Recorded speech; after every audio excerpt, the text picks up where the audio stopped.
testing comes to play. So for every continuous integration and deployment, there will always be continuous testing. So continuous testing is actually embedded in the flow of CI/CD. So for every time there is code pushed into the code base, so continuous testing is done, which is already integrated into the parts of the system.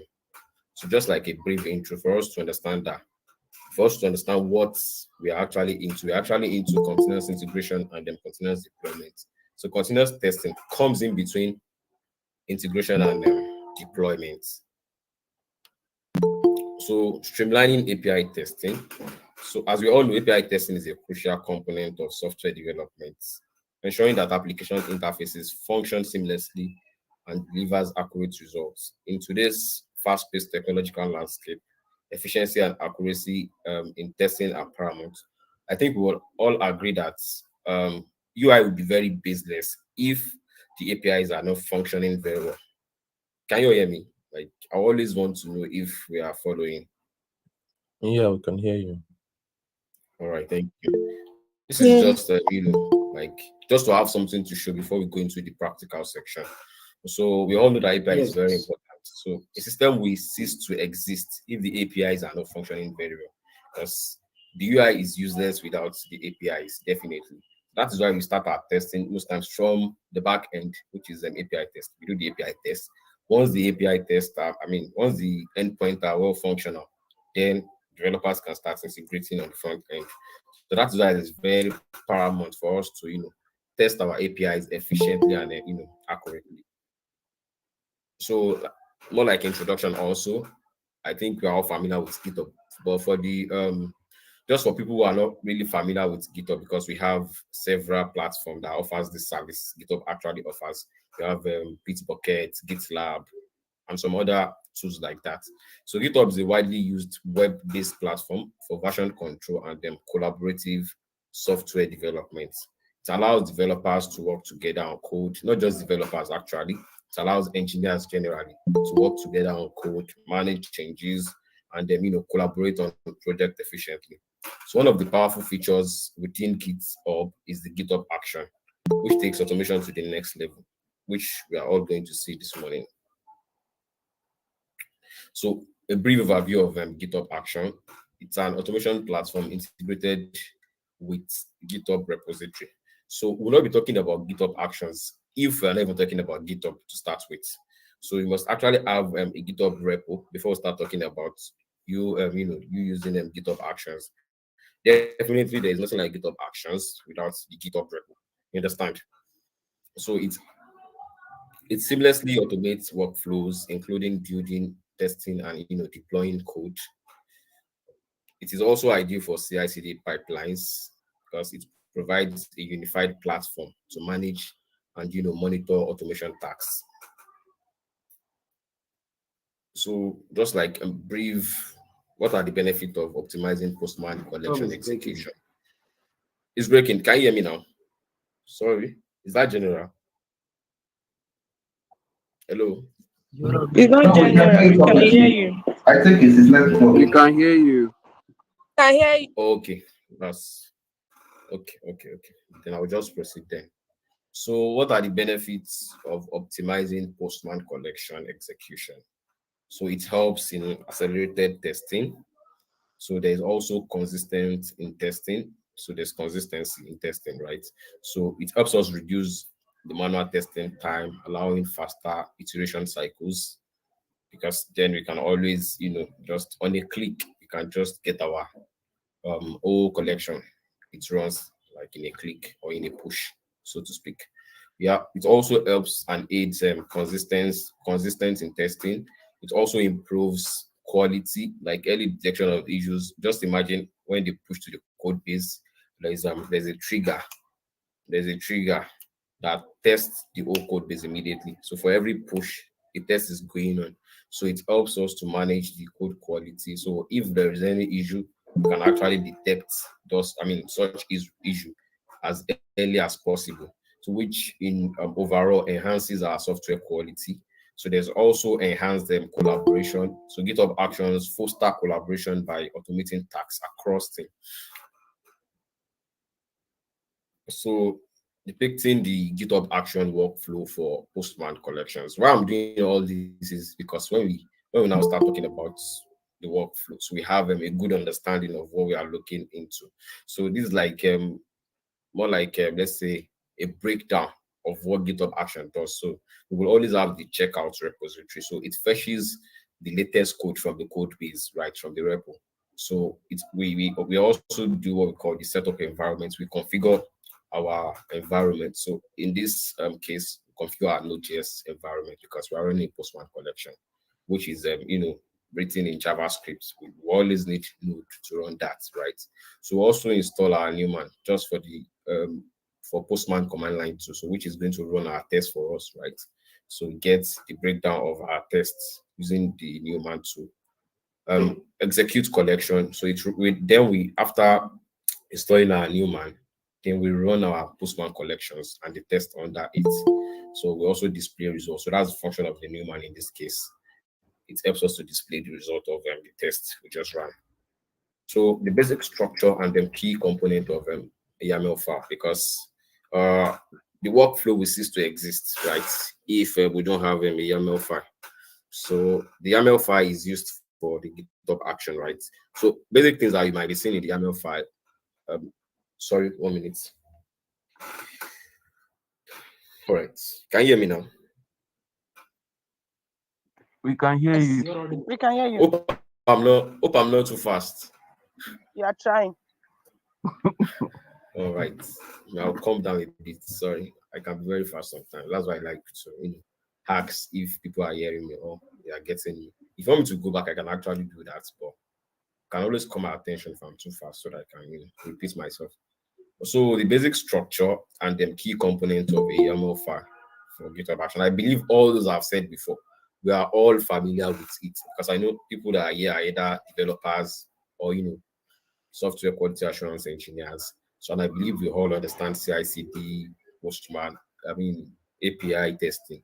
So okay, this is just a brief breakdown of what a YAML file contains. So we have comments which begins with an hash. We all know that if you are familiar with coding, hash symbol, which is used for adding explanatory notes to the file. So they are ignored by the system and are only for human reference. So for every time I write a code, I can always put a hash to denote the comments. When I put the hash symbol, then I write whatever I want to write. Okay. So I did some adjustments to probably line this, or like that, just to give reference to any other person coming to that code base to check on something, or probably you're not working on that code base again. The person who wants to take over. So the comments gives an explanation of what you've done. For example, you've written a line of code that might cause confusion, or the person coming back might not understand. So you want to give an insight to what you've been doing on a particular project. So you use your hash symbol, to denote that.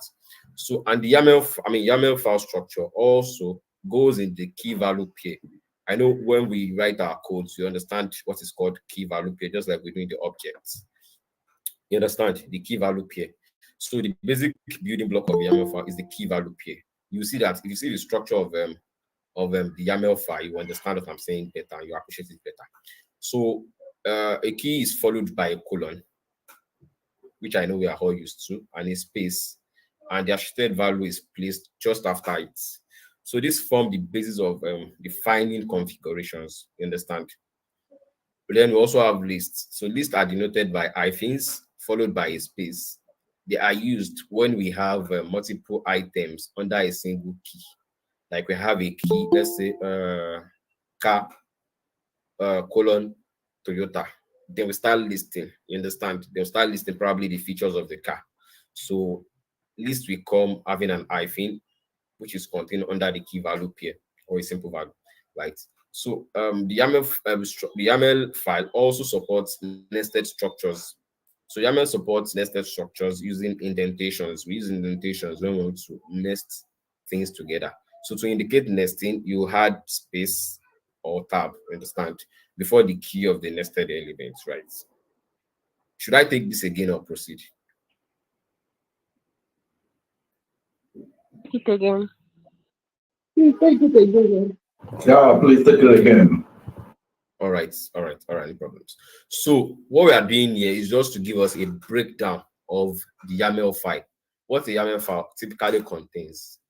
So so I'm breaking it down that in a YAML file, things that you can see in a YAML file, you might see comments in a YAML file because you understand, you might see if you might see comments. So what is the purpose of having a comment on the YAML file? That's what I'm trying to explain. So the comment gives human reference. In other words, it gives an explanatory note to the file. I've been working on this file. I was the one who created the file. So for every line of code that I've written, I probably put a comment. So for example, a Richard is coming after me to come and work on this project. So I'm leaving a note for a Richard that, okay, at this point, I've done this, or this particular line of code depicts this, so you know where to start from. Have I given more clarity to it?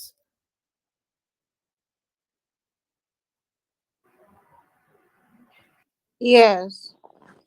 Okay, thank you. So I also said that it comes in a key value pair. So what do I mean by key value pair? It comes having a key and having the value. Just like we have, okay, if you are familiar with what do I put? If you are familiar with I don't know how I put it now. I don't know what example I should use. But I know developers understand what I'm saying very well. But if you're also familiar with JavaScript, you understand when we say key value pairs. When you are going down the line and you reach objects and the likes, you'll be writing your codes in key value pair. Just like say car is a key. The value is Toyota.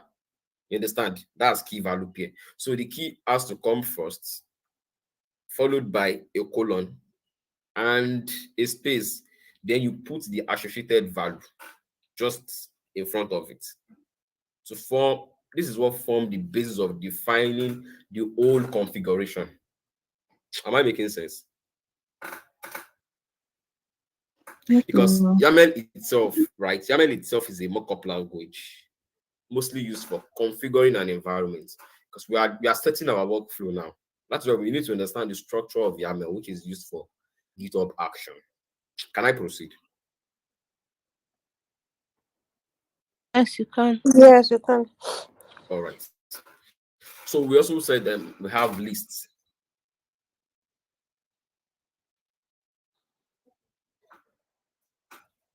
Okay, I'm presenting, then I need to come back to it. Then let me come back to it because I'm presenting. I can only see my own screen. Okay. Exactly. Thank you, Tomiwa. Exactly the way you wrote it here. That's what I'm trying to say. Yes, we are going to see an example of the nested structure. What I'm just trying to do is just to give us an insight of what we'll be seeing, so that when I start, talking about it, we get a clearer picture of it. Or do you want me to display the? Do you want me to display the structure first before explaining it?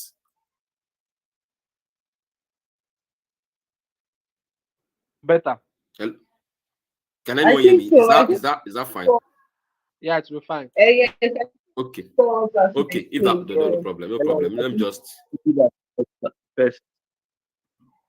Sorry, I can't hear you. It seems the network is breaking. Hello, display it first. It's better you display it first. Okay, no problem. Let me just display it first. Let me display it then. Yeah. Okay. Everybody's saying should say. That will make sense. Well. Okay. Okay, then I have to reshare my screen. So I'll stop sharing for a while, and I'm going to, because it's not part of this slide. So I was going to share it separately with us. Okay. Can we see my screen now? Okay, sorry. Let me share my entire screen then. I think that will be better. I was just sharing a tab before. Can you see my screen now?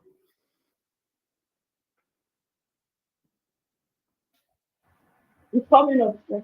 Okay, yeah. Okay. Okay, yes, we can. So this is a typical structure of a YAML file. So when I said comments, so this is a comment. I'm saying that I've said this is my workflow. So I can come here to just put a comment. That name. I can just say that okay. My workflow is the title of this project of title.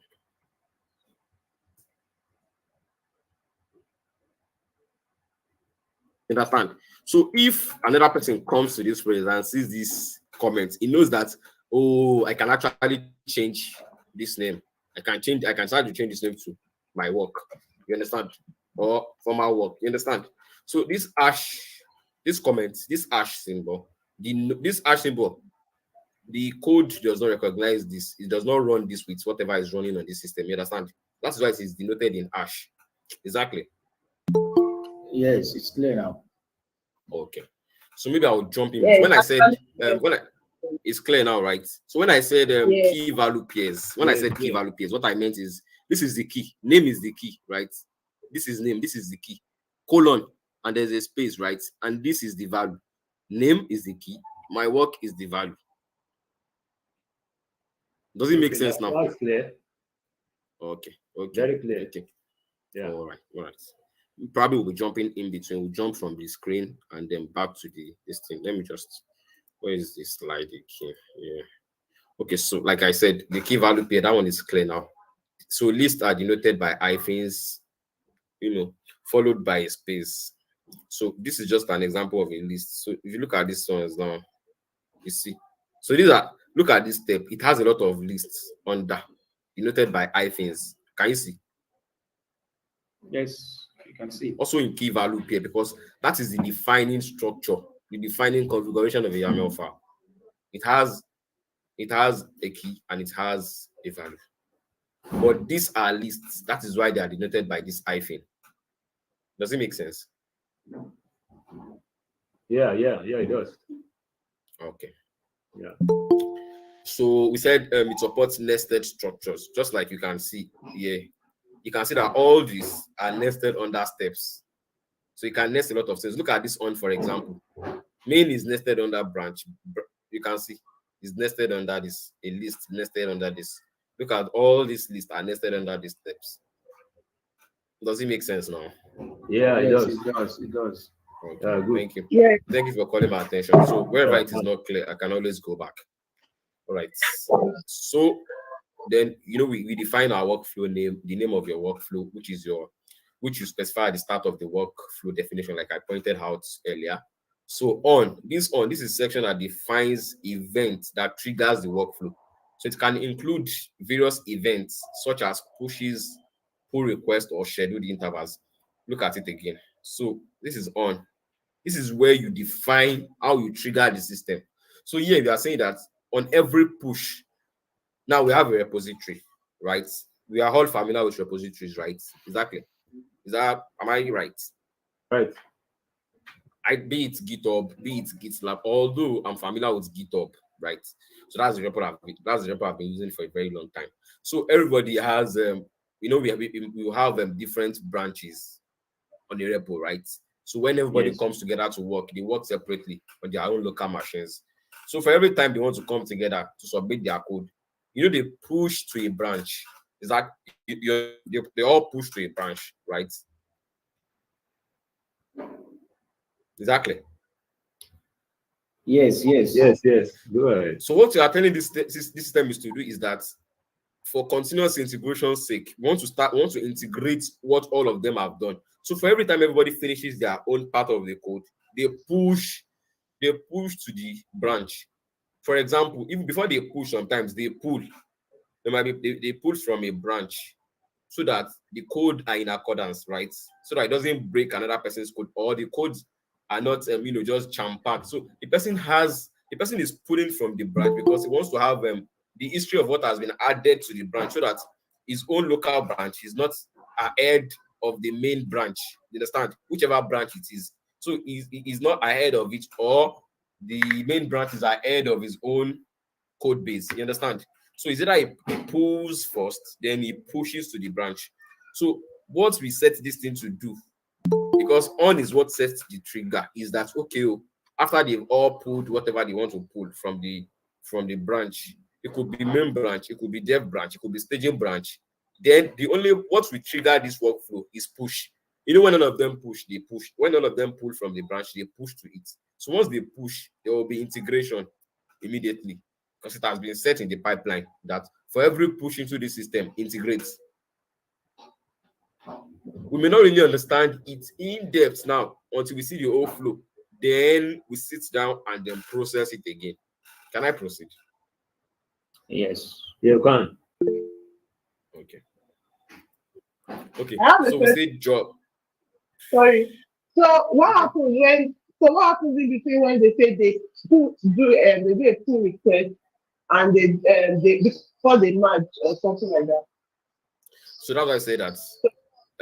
That's what I say. I'm saying that we set this to only push, right? So even if they pull, nothing will happen until they push. You get it is the push. That's why I said that this on is what triggers this workflow until they push, because that's what we set it to. We could use pull, we could put pull push, right? But this is what we are setting our own to that for every push. This is just how will I put it now? A placeholder. It could be pull that is here. We could have pull here. We could have pull. We could have push. Understand? It could be anything. The end of those actions. You understand? Well, sometimes it might seem hard to understand at first. That is why I said we are all here to learn, right? So learning doesn't take like 1 hour. You cannot really learn something in 1 hour, right? So it's just to give you an insight. When you take it on your own, then you have a clearer, you have clarity to what you're actually doing or learning. So job, this is where you define the individual jobs that make up your workflow, right? So each job contains multiple steps, like I've shown here. So this is a job. This is what we want. This is the job. So we are building something. Then we are saying run on Ubuntu latest. This is the OS we want it to run on. It runs on this OS. So these are the steps. So this is the job. The job is defined here. Runs on this particular OS. And these are the steps. Right? Like I mentioned, that was what I mentioned earlier, that things to understand when you are running when you are working, when you are creating the workflow, you need to check out your repository. So this itself, this action is to grab the latest code from the code base. So we set up our environment here. Look at it. We are installing our dependency. Then we run our build. So let me go back to the slide. So this is the job. This is where we define our individual jobs. So we also have steps, like I've just shown us. So each job is made up of a series of steps. So these steps define the tasks to be performed. So each step has a name and associated run or uses directive. So run is used to execute a shell command directly within the workflow, while uses is used to run an action defined in a separate repository. Look at it. You understand it now when I say look at run. So there's a background noise. Look at it now. This run this, npm install is under all these run and uses. Look at it, uses.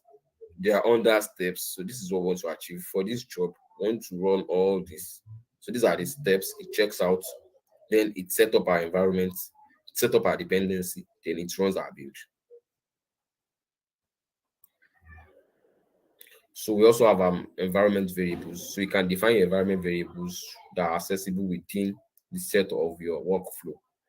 So optional, you can also define artifacts that are generated during the workflow and can be saved for later use. So we're not talking about this. We'll not be doing anything related to this today, right? So, no. All right, let's go into the main. Let's go into. Can anyone hear me? Let me come back to the. Yeah. Somebody raised his aunt or her aunt. I don't know if it's a he or a she.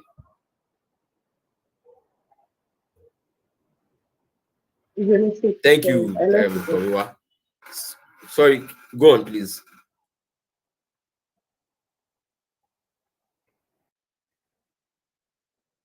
Okay, it's just like I said. Pull is when you pull. You are getting. Thank you. That's the word. Getting or fetching from a branch. You are pulling from a branch, right?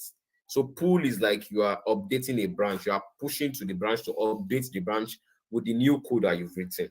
Just like I said, you are going to pull from the branch. so that you are not ahead of the branch. You pull, you fetch from what has been pushed already to the branch, just so that you are updated. Then you push your own new code to it.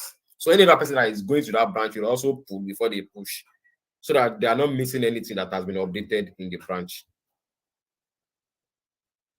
Is that clear now? It is. All right. So this is our GitHub. Well, I'll be performing 2 tasks today, right? Just like, because I don't want to go into the proper development part. So this is I want to work with Postman, right? I want to work with Postman. So this is our repo. This is Git API. This is our repo, right? So, but the difference, I'll show you 2 repos. But the difference between the two is that this is a Postman collection, right? This is a demo Postman collection. So this particular one was integrated directly from Postman. Not that I uploaded it on my repo. So for every time I upload anything on my GitHub, I said GitHub, my Postman, it automatically get updated here. I think we all know how to do that. That you integrate your Git, you back up your collection on your repo. We don't can know. do that, right? We don't know. We don't know. We don't know. I don't know. That's another thing actually. But this class actually, I mean, this workshop is actually not for that. But what do we do? I'd love to show us. What should we do? Teach us now. Hello. I would suggest that you can pick one of the audience if anybody can. Hello. Hello. Maybe Hello. I want to say something. I want to make a suggestion, please. Maybe after this class, you might now go into details on that. Or what do you think? Okay, probably that would be well, the only thing we can do is to have another section on that, because that actually drag us back a bit. But then, okay, that's just one person's suggestion. Well, let's get another person's suggestion. I second I that. Sorry, guys. I think I will second that. What Olatunji just said. I think probably after this class, we can schedule another class for that too. Exactly. I think that would make sense. So should we proceed? Yes. Okay. Somebody raised his hand. Yes, I have a suggestion. I think that good morning everyone. I think that maybe if you have a course that you can share in the immediate, so that people don't forget, because if you're going to schedule another class, that might take a while and people might forget whatever it is they've learned here and they will not be able to marry it together. So if you have anything that you can share just now. That's true. Well, actually, I think you can always see that on GitHub on YouTube. What's it called now? Postman collection backup on GitHub. I think you can use that keyword, Postman collection backup on GitHub, or how to back up a collection on GitHub repo. So I think that would suffice. You can go that. You can go on YouTube too. But then people that know me personally can actually chase me if they can get me. I can just always put them through. Or we organize another section to basically talk on that. Adult, what do you think?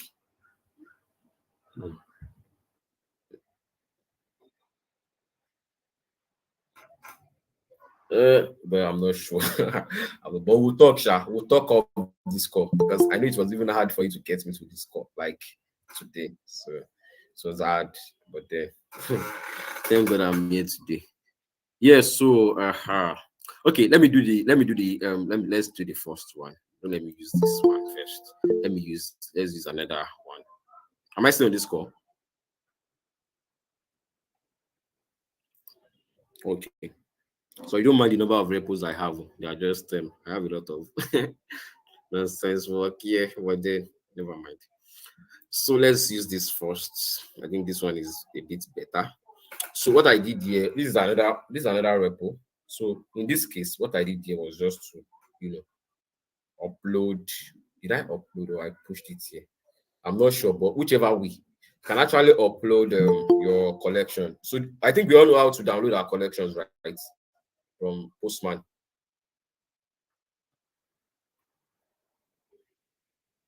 Sorry, can anyone hear me? Do we all know how to get our collection from Postman? Yes. Yes, we can. Very fantastic. So you can do that, right? So you just come here, add file, then you upload files. So you pick it from wherever you've saved it on your local machine, then you upload it here. So this is my own. This is my what's it called now? This is my Postman collection, right? So I have a readme file. So what I can do, it is two ways. I can do it this way, but for me personally, I love using VS Code a lot. Why? Because VS Code gives me, it visualizes my code for me. Why? Because I love something looking very fine and beautiful. So that's one thing about VS Code. It beautifies my code. If I'm making any mistake, it gives me an insight that, oh, it's going to underline it. It's going to, you see the red alert. So, and you understand that, oh, something is wrong, then you can actually quickly go back to your code and then, quickly fix them. Hope you all know that we have Postman extension on VS Code. Are we all aware of that? Yes. Okay, fantastic. So there are two ways to doing this thing. You can actually do it directly on your GitHub. You come here, you click on GitHub. You click on these actions. I had a lot of actions. You click on actions, and you click on a new workflow. But I'm not doing that. What I'm doing is that what I did is that I have cloned my repo directly on my local machine. So this is my repo here. So if I click on GitHub, if I click on Git status, you see that my repo is fine. Can you see my VS Code? It says my branch is up to date with origin main. So my branch is actually up to date. So basically, if you're talking about this workflow, so first of all, like I said, you need to. Am I still on this call? Also,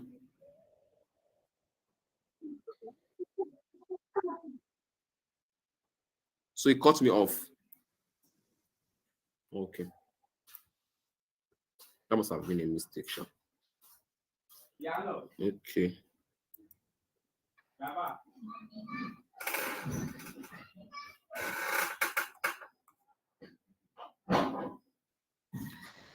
Can you see my screen now? Yes. So first of all, we want to ensure that somebody is presenting again. Who is this? What's happening now? Who is this person?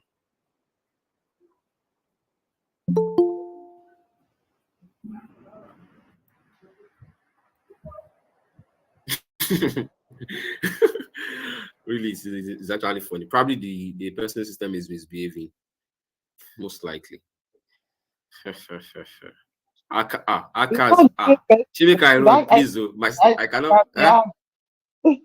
It's not. There are two different people that are presented now. Please, let's be safe.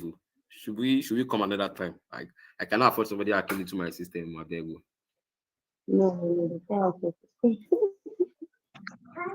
Yes, boss, you are safe. Don't worry. Don't be scared. Not I have to be actually. Don't worry, you are safe. Okay. So can we all see my screen now? Yes. Oga, say you mail, Oga, you gave me 500K yesterday, so I don't want it to disappear. So first of all, you need to create you need to create a GitHub repository, which I know we all know how to do, right? Then we define our workflow, which is what we want to do. Then the whole stuff of scripting it, commit, and then push is what I've actually showed us. They will monitor our workflow. Can we still all hear me? I want to be sure because this Yes, we are hearing. Okay, so now I have my repo right here. I've actually cloned my repo on my local machine. This is my local machine. And I've actually checked to confirm that my branch is up to date. So it means that what I have here is what I have on my repository, right on GitHub. Exactly. So I want to show us how to create our own workflow, right? Our GitHub. You are no longer sharing. Somebody has subscribed the sharing. Who is this now? Who is that? Okay, thank you. So in case you notice that I'm not sharing anything, just let me know, because I'm actually off this screen. Once I'm sharing, I'm off this screen. Can you see my screen now? Am I sharing everything? Yes. Okay. You can What see can your you see screen. now? What can you see now? Your VS VS code. Code. Your VS Code. All right, thank you. So I want to show us how to create our own GitHub workflow, right? So what we do first is once we create our workflow file now, right? So we come to our repo, right? Which we can do on GitHub actually, but I want us to do it here manually. So you come here. This is the main folder. You click on folder. Then you do dots. I'm doing this because you might want to do this for that project, not just Postman. So you click on dots GitHub. Under this same folder, you create another folder which is called workflows. Workflows, right? You can see that workflows is nested under .github.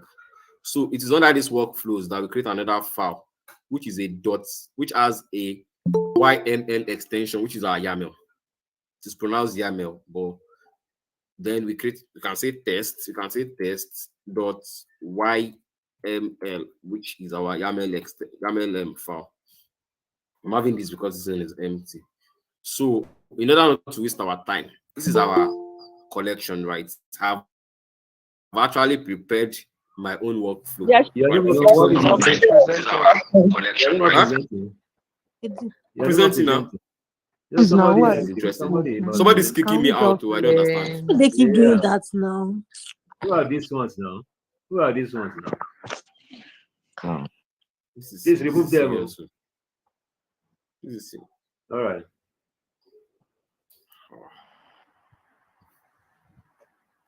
You're making this thing frustrating, actually. Okay. Can we now see my screen? Yes. Did you see how I created? Did you see how I created the .github workflow? Yeah, we do. Yes. Even the Yes, YAML. yes. Yes. Proceed, Okay. please. So this is our YAML. This is our YAML. Hello, can you hear me? Yeah, can you run it over again, please? I didn't see it. Okay, let me just delete the file then. Let me delete the file. Thank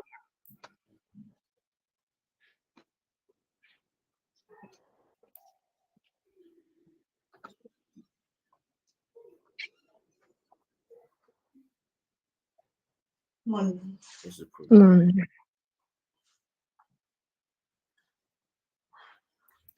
Okay, so right, this is our repo. This is our local repo.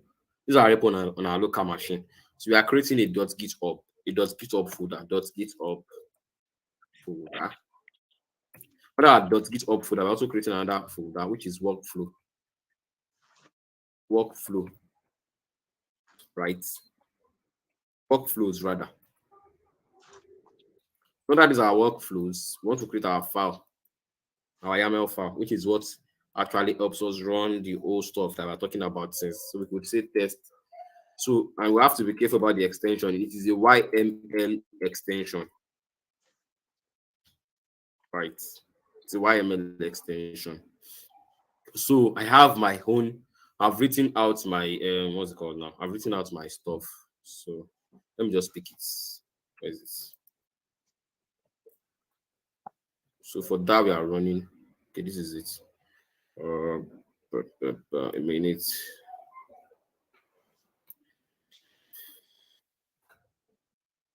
So okay, where am I? So this is it. So I'm just going to copy and paste. I'll not be writing this one after the other. But then this is what we are doing. We want to run our Postman collection. So we are setting it to run on a push. The branch I'm taking it from is the main branch. You can change this to your preferred branch. So these are the comments I'm talking about. So this comment is here. Oh,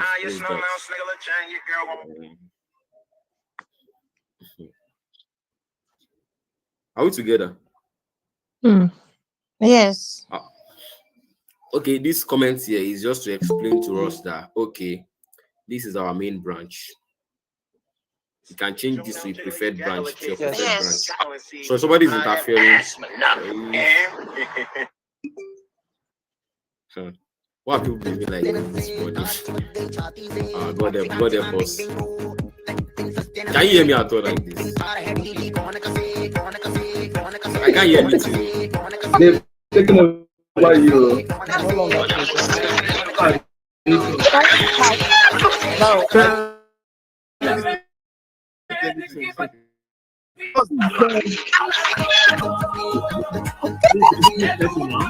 Who is this now? I can't believe people can do this to me. Esther, please.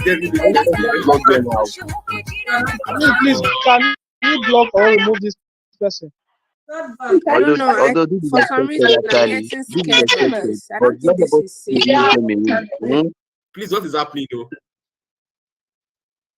Honestly, this is nonsense. Yes, because I think this is intentional. Okay, so where will you send the link? Where will Sorry, you say send the another. link? Yeah, better. Excuse me, but there are some people that are not on Slack. Can you send the link? Yes, to I chat? don't have the Slack. Who are these Because I Indians shared- doing all these things? There are some Indians doing some nonsense here. I They actually are the shared this link hackers. on my Every LinkedIn. Indian I know hacking. This the stuff they do. And the Indians are using Nigerian names. So these are the hackers, them. Yes, I fucking hate the Indians. This they're is one acting of and them. don't worry, we'll come for them. Bimbola, one of the hackers. Oh, No, we'll come for them too. Not now. So what do we do now? Share another link. so I think can you share the link in the chat? you should just kick them out of the meeting. Or it should be vulnerable. It should be vulnerable if you share it on Excuse the- me, but how about the people that are not on Slack?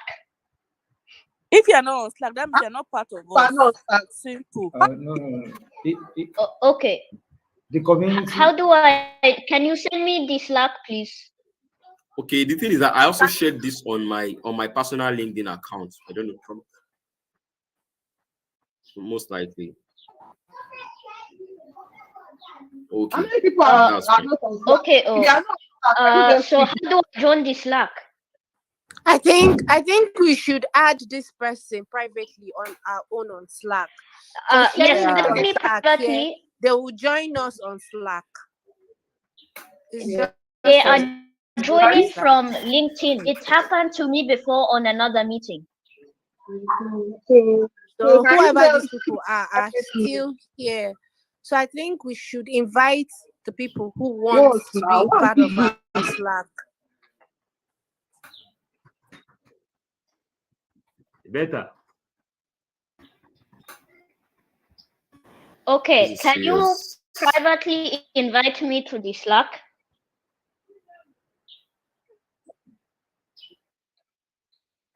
Oh, okay. Thank you.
You can tell us you are not an hacker because please just tell us.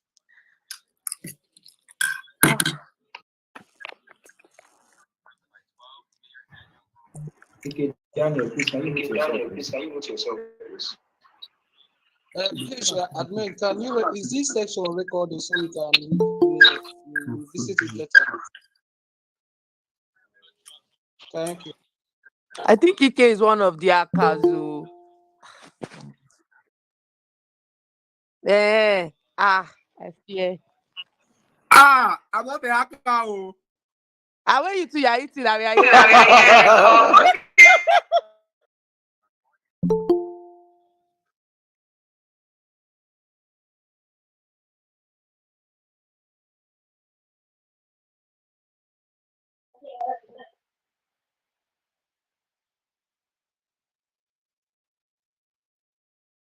More but sincerely, I've not actually witnessed such before. That's crazy. But those guys are actually crazy. That's serious.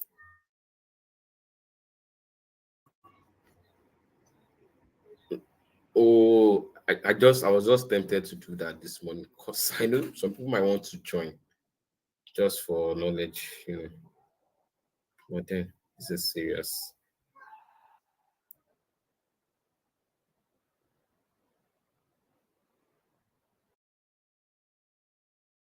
Emerald, your video is on.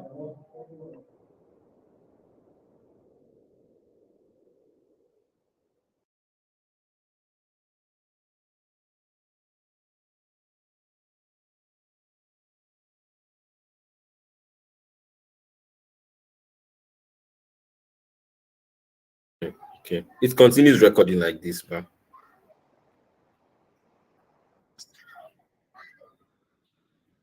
wow.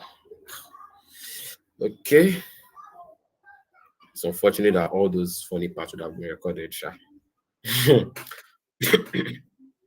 So sad. Okay, I'll just continue sharing my screen. I think we have a good number already. Okay. Yep.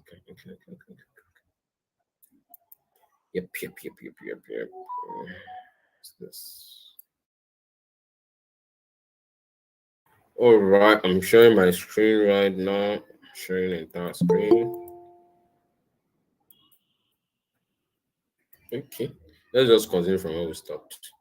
Yeah. Okay. I think we all understood how we created this folder, .github folder, and the workflows, right? Sorry, Yes. can anyone hear me? Yes, we can hear you. Just want to be sure. Yeah. Just want to be sure because so that we don't have to go back. So this is my own test file. This is my workflow, right? This is it. Like we all do, this is our GitHub repo right on my local machine. So all I need to do for this test to run, right, is just to, trigger what makes it to run, which is the push. So all I need to just push it. I can do it directly from this place, or I come here to come and do it manually. So I do git add git commit.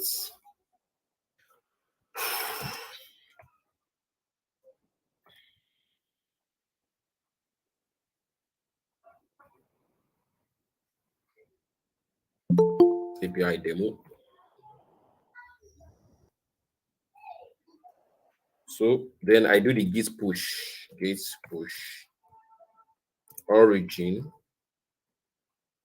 It could be any branch, right? So this is my branch.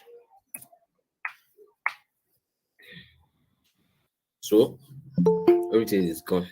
I could actually check from here, so I have it integrated on my system already. But we'll just go to GitHub and just look at it. Where is it? Oh, it failed. What happened? Wait. Something happened. It failed.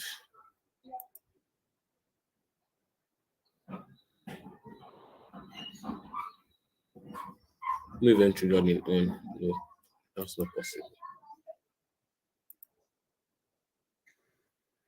Did I save this? I saved this. Sorry, something must be wrong. Something is wrong somewhere. I'm coming just a minute. Record them. Feel me, bro.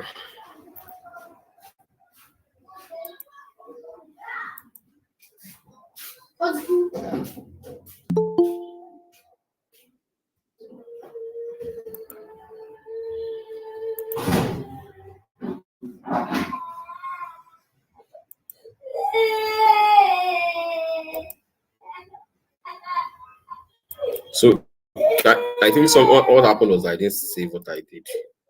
So this is our test running, right? On GitHub action. Can we all see my screen? Can we see my We screen? can confirm. Yes, yes, Yes. Yeah. So what happened was that when I did that, I didn't save it. So it didn't recognize that I'd already pushed to my repo. So this is what we have. So our collection runs this way. So these are our demo collection. What I just ran now. This is it. So these are the test results, right? So we have demo endpoints here. So you can see. So it's giving us a table. So there are also other things that we can do. We can actually use allo reporter. We can use the HTML extra reporter. But for the sake of this, workshop, we are not actually doing that. Just want to show us how to successfully run our collection, right? So this is it. So you can come here. You always see your runs, the jobs. Yeah, once you click on actions. So just for every push. So if I update this, if I click on this now, if I update this, you'll see that it's going to run again because I'm making a push. Let's say that demo activated. Just to show you that what triggers this is just a push. If I commit this, the job is going to run again. Can you see? It's running a new job because we pushed to this, because we pushed. Do you get the gist? we get the gist. Yeah. So for every time you push, you can see because we just made a push, a change on that repo. So it's going to automatically run the system. So that's what happens in the real sense. When you push, when somebody push from their local code, from their local machine to the main branch or to whichever branch, right from their own code base. So yeah, I would have loved to run the second one, but they're against time. Should I do that or should just have it a day at this junction? You can do it now. Please do it. Okay. So let's go to the second repo. You know, this one, I uploaded this to GitHub, right? So, but this one is integrated. So there's a difference between the two. Let me show you. Look at this one. So I'm not saying that new man run the name of the collection. That's all. Right. So it could be any collection. I can just replace it. So look at it. Look at my machine is telling me that I've actually done an upgrade, right? You know that where I changed what I did the commit from GitHub, right? Not on my local machine. So what I was explaining the other time, this is it. So I'm going to come here and I'm going to make a pull. So I'm making a pull from my branch, which is the main branch. So it's going to make a pull. So if I come to my file and I come to README, it's going to look at the demo activated. It was not here before. But I just made a pull from the main branch right to my local repo. So anything I do now, I will now make a push. What I've been saying, the jargons I said this morning, this is the implication. Is that correct?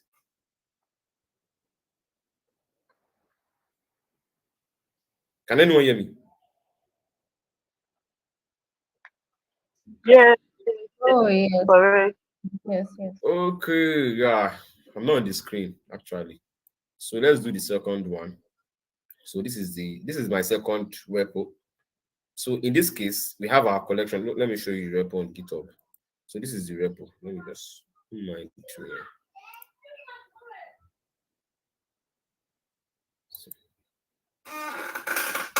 In this case, this one, I integrated my collection directly from Postman. So it is created on GitHub this way. So it has a folder that contains the collection. So this is the collection. It is the same collection, right? But it is created in a different way. So the same thing applies. So I just come here.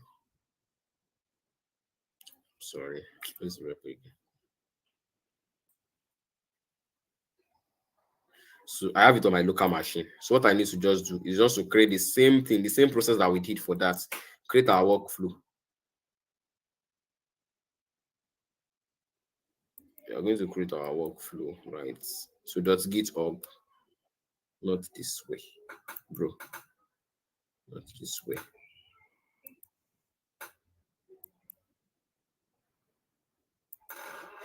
That's wrong here.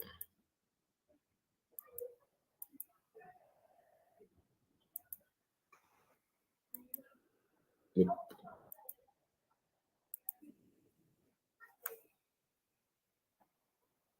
Oh, okay. What I will do is that I'm deciding to create this one, right? On let me just copy the stuff. I'm deciding to create this one on GitHub. Wait. Oh, I use that. Oh, goodness.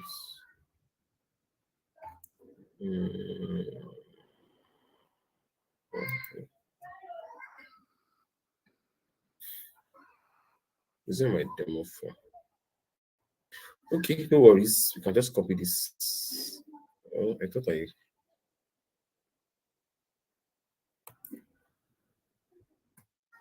Don't worry. Let's do it on GitHub. We'll add it on GitHub.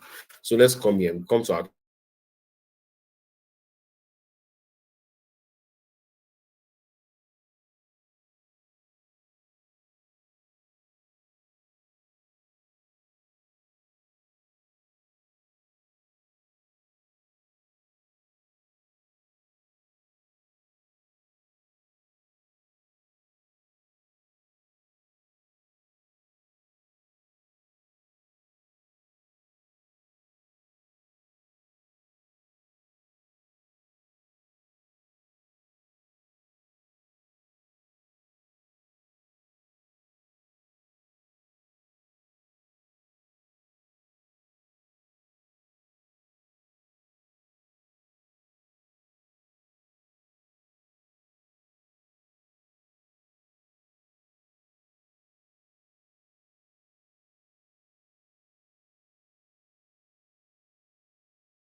run. What happened before? So these are collection running. Don't let me faint. Wow, interesting. So this is our collection. We just run the collection. Can you see?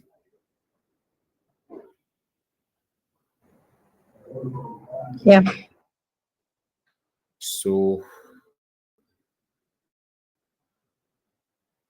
yeah.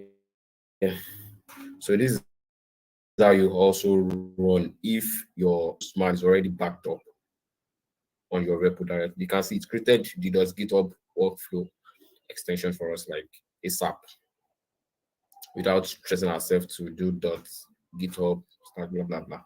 So I think with this viewpoint of mine, I've been able to convince you, rather not to confuse you, that we should all embrace CI/CD integration in executing our Postman collection. Thank you very much, my co-debaters, panel of judges, and the operator and keeper. Thank you.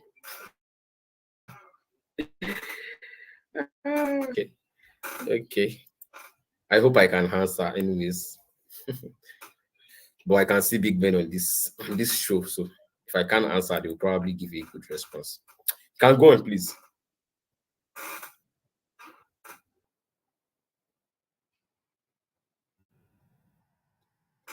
Probably is a mistake. I don't know.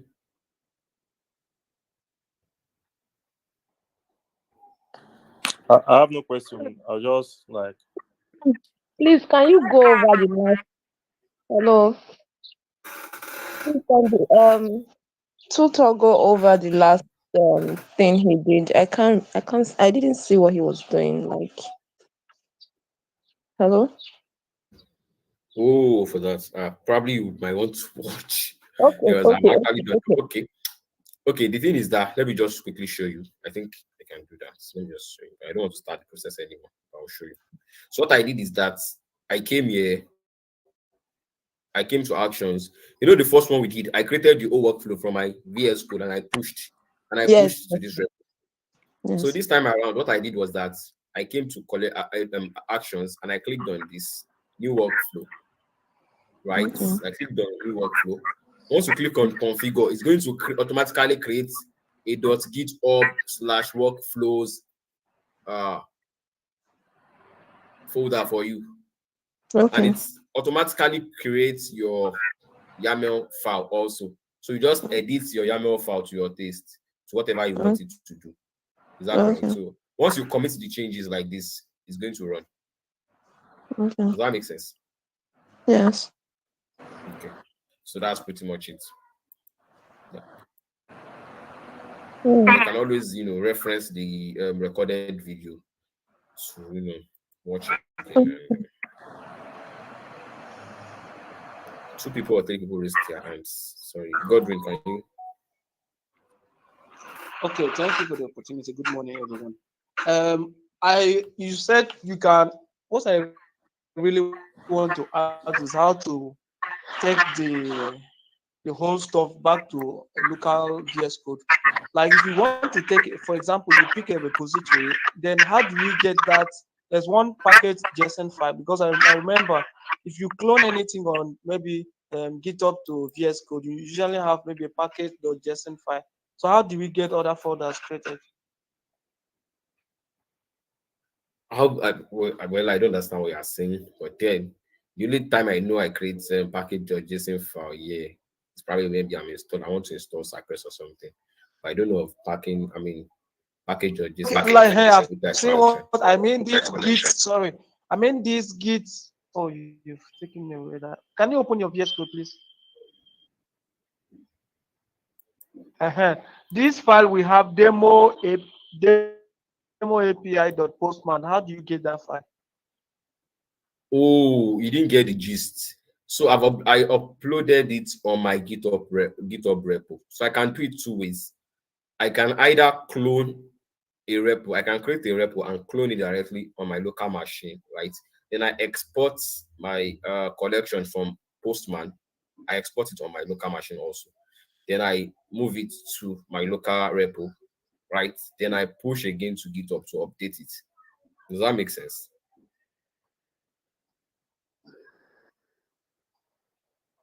Godwin, does that make sense? Okay. Yes. Thank you. Any other? So I think we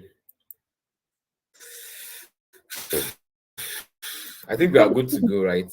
Sorry, how do you? Is there a tutorial on how to use Postman and all that? Like, and what are things you use Postman for?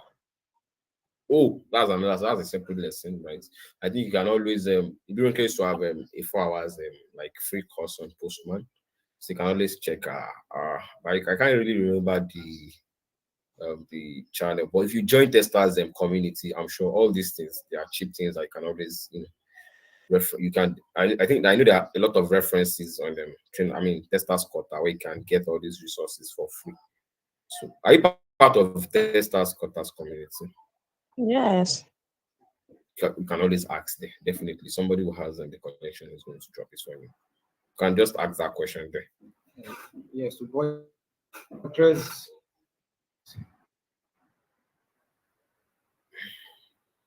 buttress your point for the questioner, she can go to YouTube. Idunke has a 4 hours masterclass on API using Postman. Yeah. You see it on YouTube channel. Please write the name of the YouTube channel, please, so I can check as well.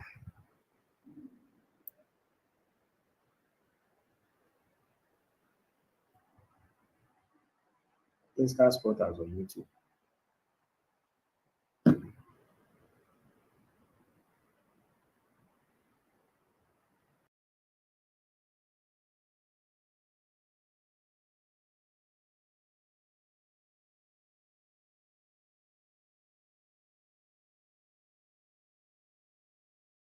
Definitely, yes.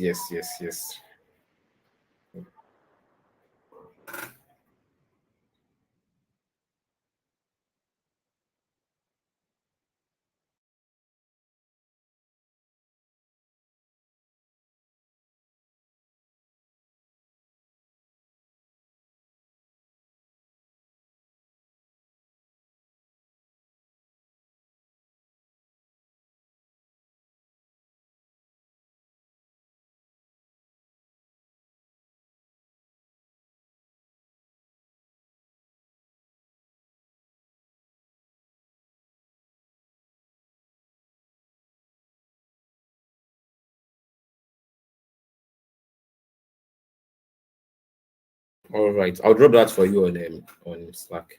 Thank you. Thank you very much. Thank you, Sultan. You're welcome.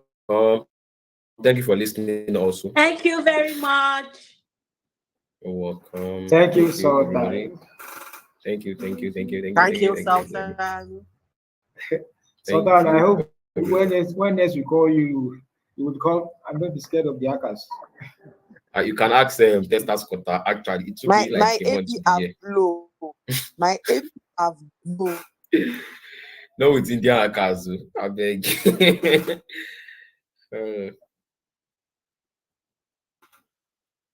Yeah, bye everyone.